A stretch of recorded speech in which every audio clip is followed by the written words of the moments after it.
Hello today. Welcome to Real Talk with Miss Brenda. I'm Miss Brenda, Love Lady Spawn, and today I have a special guest with me. Her name is Rachel. Rachel, tell us a little bit about yourself. Um, so, like how I got to the center? Okay, well, Or- why don't you tell me what kind of childhood did you have? I had an amazing childhood. Amazing childhood. No abuse, nothing. No, ma'am. I had no kind of abuse. Both my parents were in the home. Wonderful, loving, caring. I had every opportunity in the world. Great education. I had a great childhood. You know, that makes me wonder, I hear this a lot of times. Women will tell me everything was just great. Pollyanna, I mean, it was wonderful. When did you start getting off the path that you were on? What age? So my addiction started around about the age of 19. So you were a late bloomer. Yeah, I had, you want to call it blooming thorns. Yes. So I started the University of Montevallo after high school and started having some dental work done. And back then, the doctors prescribed pain medication like it was, it's not, Like if people were in pain, they needed pain medication. yes. You know, I hear so much coming down on the doctors, and the truth of the matter is now people can be in real pain, and doctors don't want to give them pain medication because of it. Because, you know, but back then, doctors gave pain medication for people in pain. Duh. Well, with my case, it was over-prescribing the pain medication. It was just a continuous thing because I was having a lot of dental work done. But before I knew it, I realized that I was addicted to them. The physical withdrawals from it were horrible. And at the time, I didn't know that it was an addiction. It wasn't a full-blown addiction. But I physically got hooked on the pain medication. How many were you taking? 20 to 30 a day. Well, yeah. Now, you knew darn well you were not supposed to take 20 or 30 pain pills a day. Yes, ma'am. That's Yeah. not what he prescribed. No, it wasn't. That was after several years of just taking a few a day, and then my tolerance had built up, I bet. and it took more and more. And then that's when the DEA stepped in and started cutting down on the pills that were being prescribed by doctors. Or Yeah, the doctor was still prescribing them at that amount. Mm-hmm. Well, now, he knew that you didn't need 20 or 30 pills. You mean he was still giving you a prescription for that kind of medication? Yes. So, Yes. you, just like thousands of other people, millions of other people, you started overtaking your pain medication. Yes, ma'am. Yes. And what happened? So once they got stricter on the doctors prescribing, like they can only prescribe a certain amount, I turned to heroin because it was cheaper and it was actually Easier to get. easier to get than a prescription from the doctor, and that's how my heroin addiction started. Okay, were you still going to school? No, I dropped out my junior year of college. Okay, you dropped out because really addiction became a full-time job. Yes, ma'am. Yes, yes. It took me away from my studies. It took me away from my family. It made me do things that, Were you married? no, No children? no. So it was you and your beloved opiate addiction. Mm-hmm. The first thing you thought of in the morning is, where am I going to get 20 pills today? Yes, The last thing you thought of at nighttime was, where am I going to get 20 pills tomorrow or 30? yes, And so you went out. By this time, you're in the party scene, I would take it. yes, ma'am. No, at this time I did not have kids. At the age of 25, I did become pregnant. I ended up allowing my son to be raised by his father, which was an amazing man, still is an amazing man. I've seen my little boy once in 18 years Oh my God. because of my addiction. I knew that I didn't want to drag my child through my addiction. I wanted him to have a chance, to have an opportunity. So, yeah. So you gave your child over to his father, Yes, ma'am. and his father has raised him in Birmingham, Well, actually in Shelby County, yes, ma'am. but you've never seen him? One time when he was 6 months old, and that was it. Oh my goodness. And he'll be 18 this December. So you had your baby. Were you on addiction? Were you in your addiction when you were pregnant? What I was addicted to opiates. I was put on Suboxone while I was pregnant. Okay, so you got down in deep with your heroin addiction. Yes, ma'am. Just, you were on the needle. Yes, ma'am. You were a junkie. Yes. Something that I always, growing up, had looked down on people like that, you know. And I'd even said a couple times, there's no way I would ever put a needle in my arm. That something I would never do. And I ended up being that person. So what did you do? Well, to get off the heroin, No, what did you do to get it? What was your life like? oh, it was horrible. It was horrible. Like you said, when I woke up in the morning, that's the first thing I thought about. That's all that I thought about my entire day. It's the last thing I thought about when I went to sleep. Well, what did you do during the day?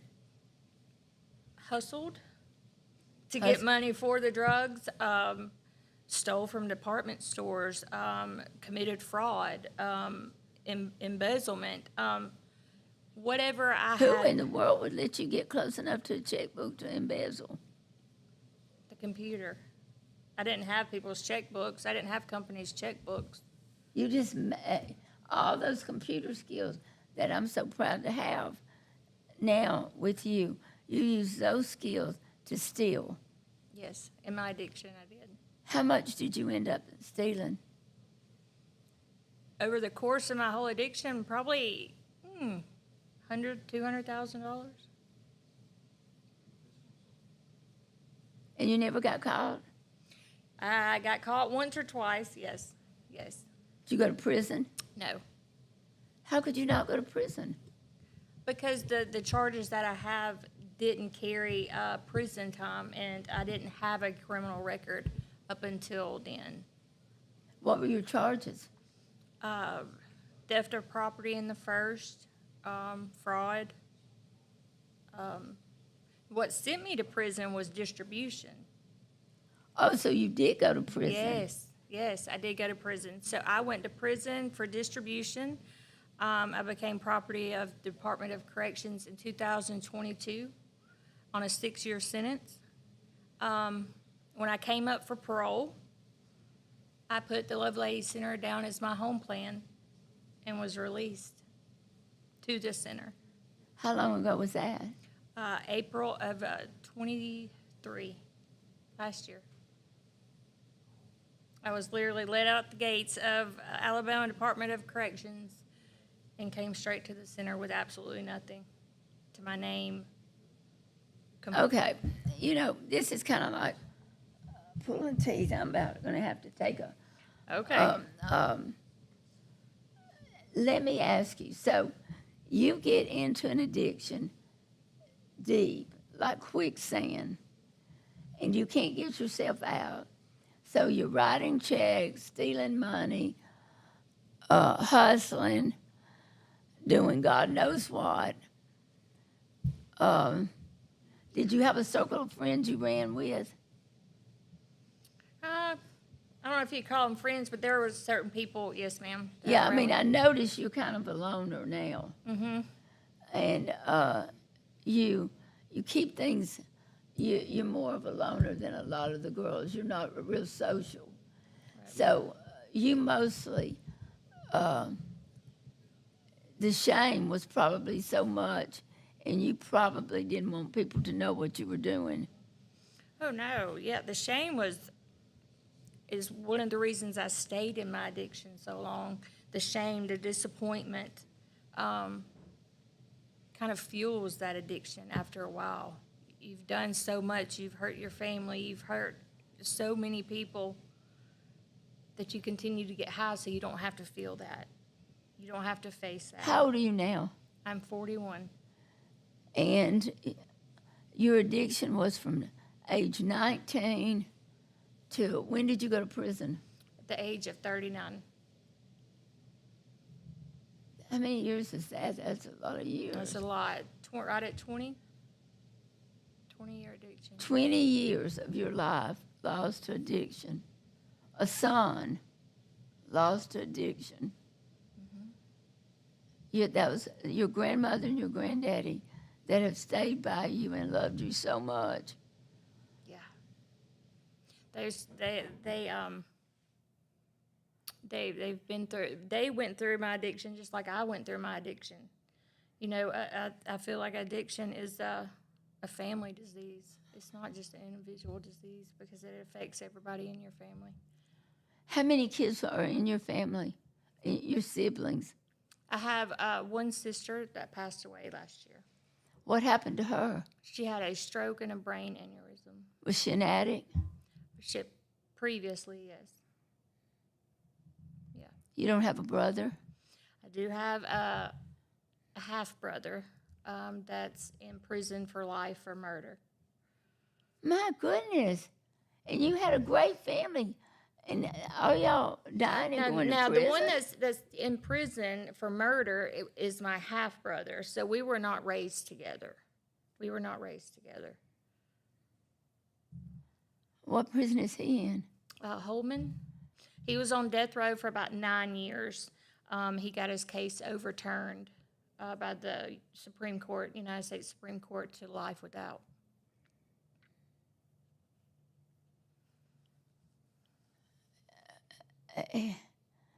It's your daddy's. Right. We had the Son. same father, not the same mom. How old is he? Let's see, if I'm 41, then he's 47. And he's been locked up for about 15 years now.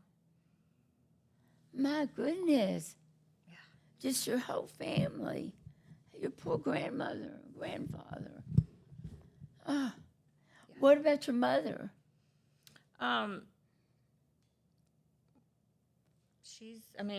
We've had a very strained relationship. I bet you have. Very strained relationship. Are you close with her at all? I am now. But for a very long time, we were not. My grandmother has been my person my entire life. We've always been extremely close. Does she know how bad your drug addiction was? She knew that I was an addict. I wouldn't ever let her see me when I had gotten really bad, or if I looked really bad. I distanced myself from them just because I knew that it was breaking their heart. Where's your grandfather now? They're in Pensacola. They live in Pensacola. Mm-hmm. Do you go see them a lot? I do. At least I try to go at least once a month. They're a huge support system for me and always have been. They enabled you somewhat. Oh, yes. They Yeah. did for a very long time. They enabled me probably my entire 20s. Because you came to Love Lady before. I came in 2008 was my first time at the center. How long were you there at the center then? 3 years. And then I left. And you did great. Yes. And went back out there. Yes. What made you go back? I don't know. Well, that's what we've got to figure out here. Yes. What keeps drawing you back to that lifestyle? So at the time when I left the center, the first time, I went right back to the same people, places, and things. and expecting a different result. So it didn't take long for me to get right back up in it.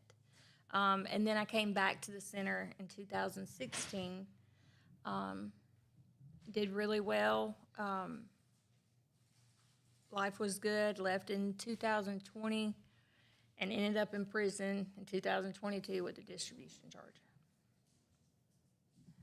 Distribution. And what kind of sentence did you get on that? 6 years. And so now you're on parole. My parole has ended. So you're off parole. Yes, ma'am. So you're off paper. Yes, ma'am. Yes. Well, are you wanting to go back? No. So I have no desire to go back at all. What made this different this go round is when I got arrested and was in Shelby County waiting to be sentenced to prison, detoxing. I finally had my aha moment. I'd always wondered my entire life, when people say they heard God's voice, they can hear God. Well, I'd never had that encounter. But I did while I was in there. And What happened? so We want details. Okay, so I was late. They had put me on suicide watch because I was detoxing. I was seizing and all kind of things like that. And I remember laying on that concrete floor, and I could not, if you want details, so I had used the bathroom on myself. I had started my menstrual cycle. I was laying there completely naked on this concrete. And I just remember this voice coming, and I'm completely out of it, saying, "Get up." And when I started to get up, I felt this shame and this guilt and this, they're all going to see me naked. They're all going to see me so dirty. I fell back down. And then I remember that voice saying to me again, I said, "Get up." And I felt it in my soul. I felt it in my spirit that you have this choice. You either get up like I'm telling you to, or you're going to die here. And so I had enough energy in me to lift my head up off the concrete and lay it on a toilet paper roll. That's all the energy that I could get. You mean you had no clothes in there? Why? But on suicide watch, they strip you of everything so you can't commit, harm yourself. But And you were on the floor, concrete. cold, miserable, hard, Covered in feces. covered in Yeah. everything imaginable, like an animal. And I truly believe that if I hadn't, when he told me that second time, it was with authority that I can't even really explain to you. He said, I said, "Get up." And further on in my walk with God, I learned in the Bible, he told so many people, "Get up. Get up and take your mat and walk." He told Lazarus, "Rise." And I know without a shadow of a doubt that was him in that cell with And then me. what happened? Well, I ended up, when I put my head on the toilet paper roll On the floor. on the floor, it didn't make everything all better. It didn't just everything, all the bad went away and everything I'd done did not go away. But something inside of me started healing. I still had to go to prison. I still had to walk that out. But I wanted to know how long you lay there. 3 days. I laid in that cell 3 days.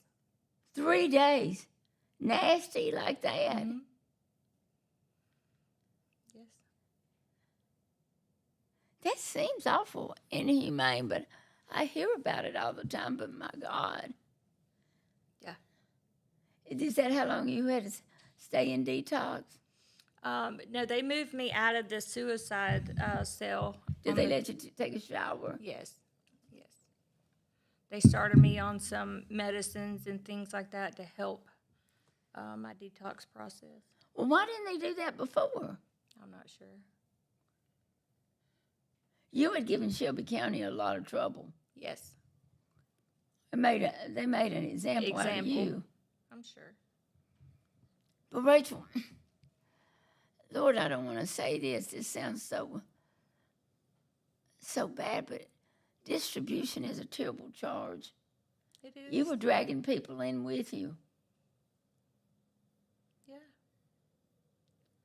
So if I was one of those, if my child was one of those people that you sold to, I think that would be good enough for you. But being as I'm me and I know you and I love you, it's a little inhumane, but my gosh, 3 days laying like that, you didn't eat. Mm-mm.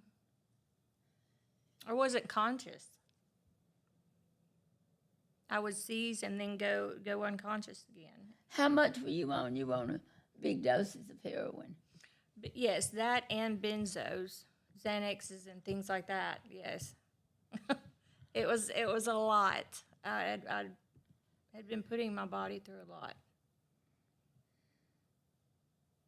But that's Well, I mean, so you got out of that and you went into the regular detox.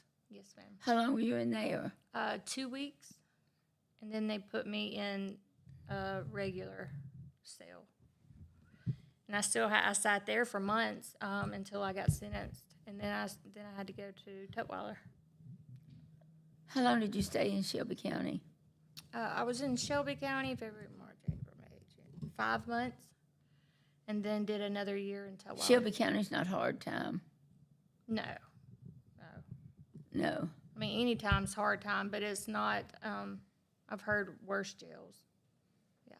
How was Tutwiler? Horrible. Horrible. Let's talk a little bit about Tutwiler today. I hadn't talked about Tutwiler. I've been leaving them alone for a while.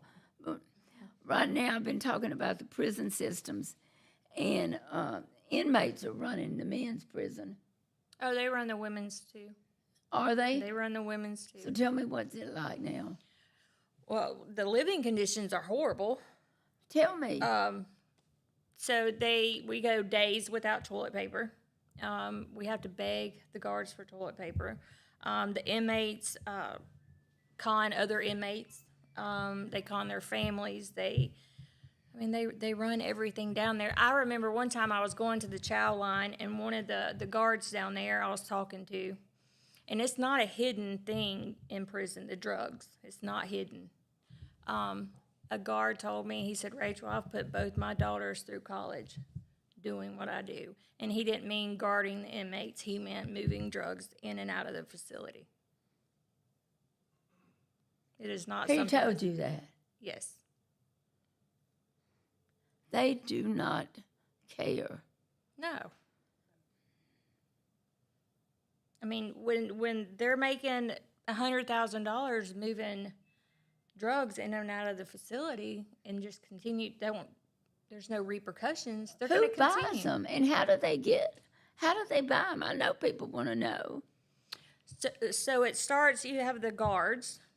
Okay, you got the inmate's family that may be involved in the drugs. Get in touch with the guard.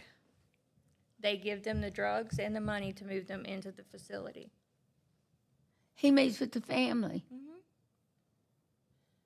Family or friends. Yeah. I know one inmate, her cash out from the year prior to that, she'd made $90,000 selling drugs in Tutwiler. 90.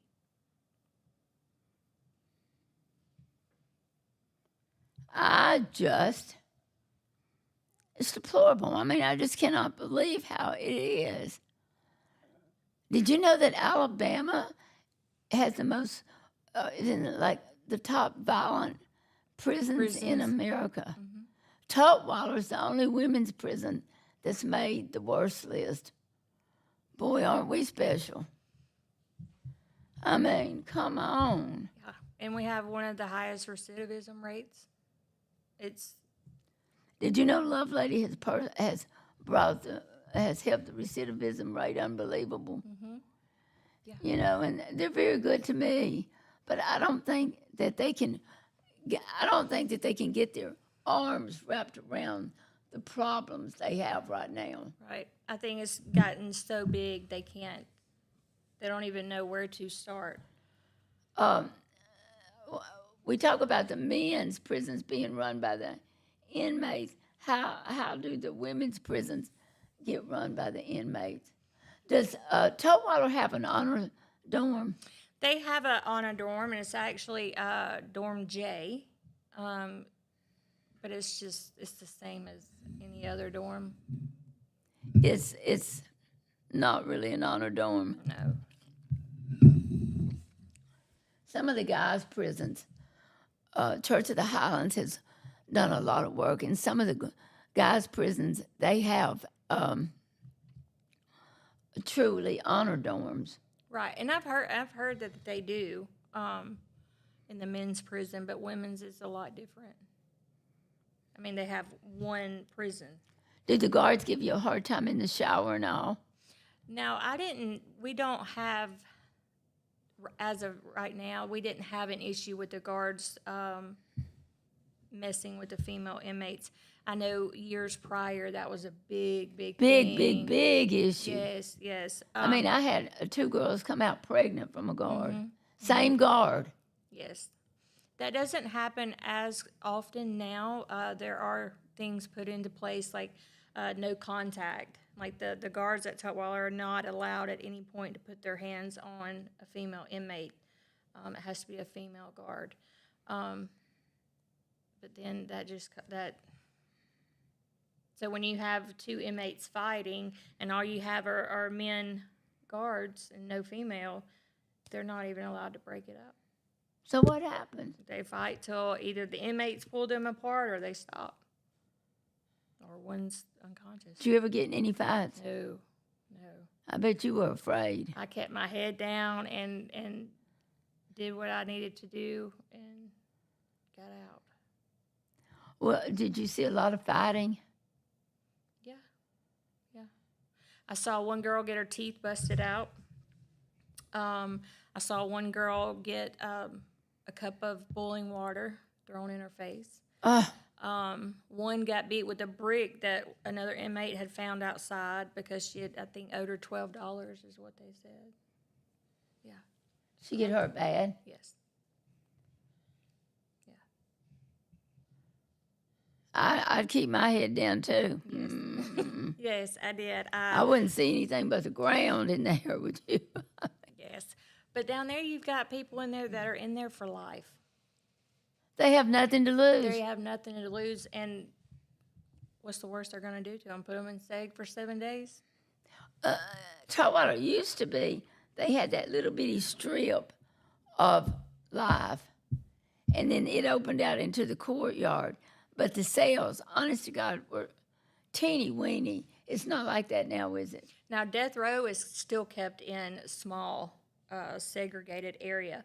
But now your lifers are just mixed in with general population. They don't segregate at all. At all. What did you see out on the street? Did you see a lot of horrible things out there too? No, I didn't. But I didn't. I was blessed that I didn't. I mean, I would hear about horrible things, but in Tutwiler, I actually saw it. You know. Well, you were a sheltered little girl. Yes, ma'am. I just cannot fathom what in the world, I mean, have a little dental work and your life goes to hell in a handbasket. I mean, you must have really liked that high. Mm-hmm. Well, I mean, up to that point, I'd never taken a pain pill. I'd never felt how opiates make you feel. And then all of a sudden... Oh, my God, I get pain and I don't, addiction, you feel a hole. You got some reason. I didn't. I had no trauma in my background. I had no, my daddy wasn't in my life or what have you. I had none of that. None of it. So, but I also think addiction can be hereditary. I think some people are more prone to having an addictive personality. Oh, absolutely. And But does addiction run in your family? on my dad's side, it did. It did? Yes. So I think I was already predisposed to that. And once I started taking pain pills, It's it like just, you turn that light switch yes. on. And once you turn it on, it's next to impossible to turn off. How long did you use opiates before you turned to the needle? Several years, probably 5 or 6 years. Sooner or later, everybody from opiates, sooner or later, they discover heroin is cheaper, It lasts the longer. high is more intense. You're already doing it, you might as well just go for it. Fentanyl wasn't a big worry like it is No, today. so when I was in my heroin addiction, fentanyl was not a thing. So, by the grace of God, it wasn't, You'd have probably been the I'd have very been dead. one I'd have been dead. because you were doing a lot of drugs. Yeah. And you how did you steal people's bank information? So I never went out after personal individuals. I went after companies. How would you do it? What do you mean? How would I do? I mean, I'm just amazed.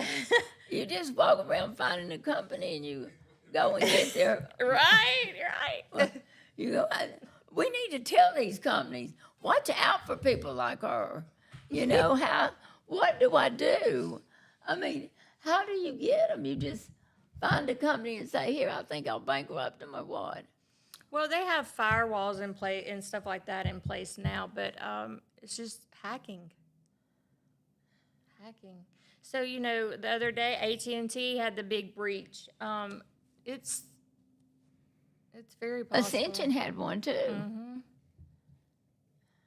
And once that happens, then all those accounts, all that information is out there on the dark web. I guess you could say the dark web. And once it's out there, it's You got to know what you're doing, absolutely. and you know what you're doing. I did. I did. I no longer. But there's always people above the smaller ones, like I was, that have access to more things like that.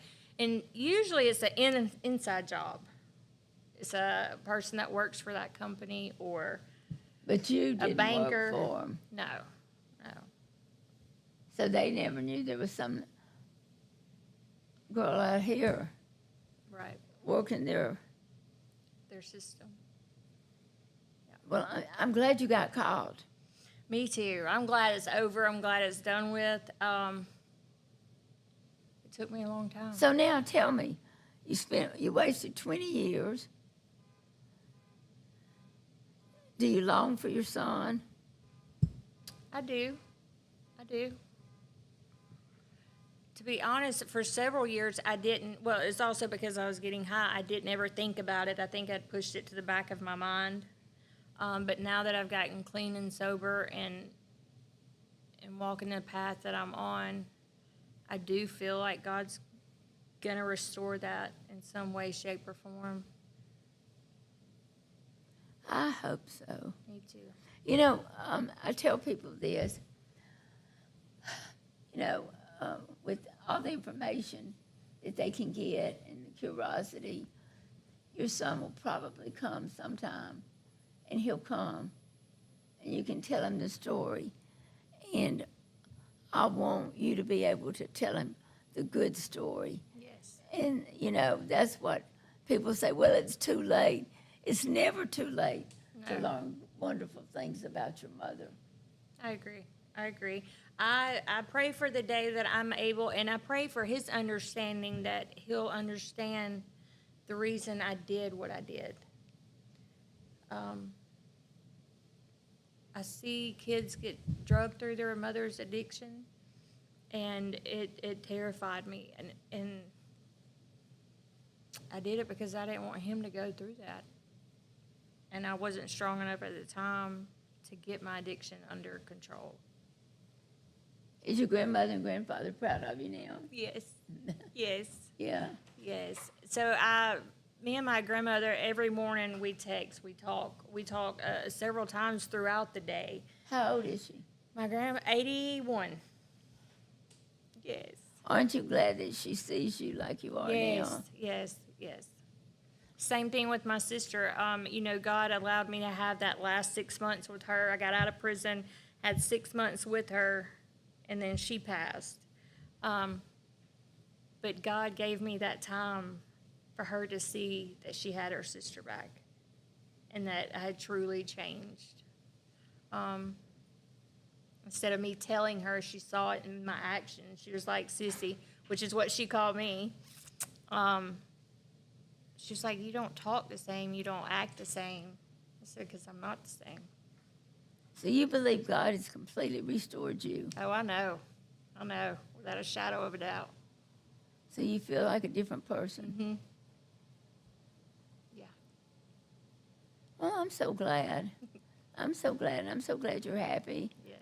And I'm so glad you're with us. And I'm glad that you and Melinda saw who I could be and never gave up on me, just like my grandparents never did. You and Sis didn't either. It's not my place to give up on you. If God can still put up with you, I can too. Okay. And I'm just so glad you're here. Well, that's it for Rachel today. She's on to bigger and better things. Yes, ma'am. And you stay on the path that God has laid out for you. And we love you and we appreciate you. Yes, ma'am. Thank you.